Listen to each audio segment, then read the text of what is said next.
Je suis la troisième génération, mon grand-père, mon père et moi-même. On a toujours fait ce métier dans la famille, en même temps que coiffeur.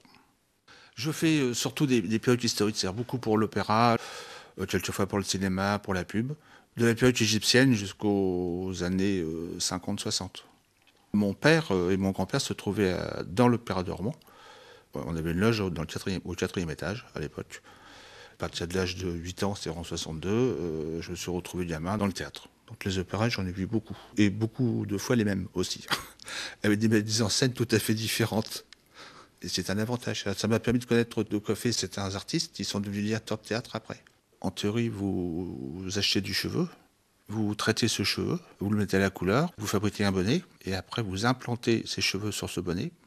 Et après, une fois implanté, vous pouvez faire soit une mise en pli, soit un brushing, soit la coiffure que vous voulez dessus, et après c'est que de la coiffure.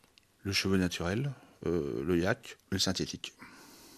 Je fournis tous les opéras français, aussi bien à Bordeaux qu'à Marseille, qu'à Nice, qu'à Metz. J'ai fait une revue du Moulin Rouge complète. Oh, il y avait une centaine de pièces.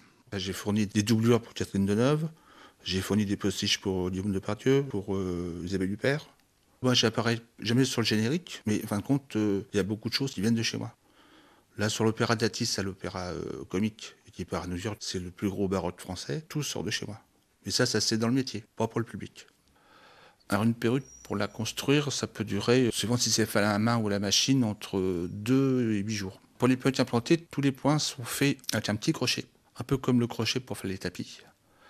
Le cheveu par lui-même reste des années sans problème. Ce qui vieillit, c'est les montures et les tulles.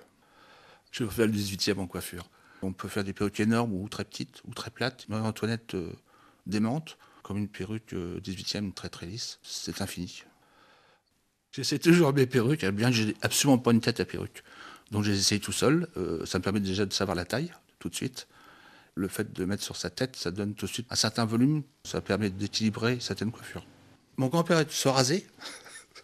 Il y avait de grandes tensions, donc il se rasait. Et mon père en avait plus beaucoup. Mon frère en avait pas des masses. Je crois que je ne suis le plus chevelu de la famille. Et ça commence à partir. Donc, personnellement, si j'avais un pépin, je préfère me raser que de porter une perruque à la ville.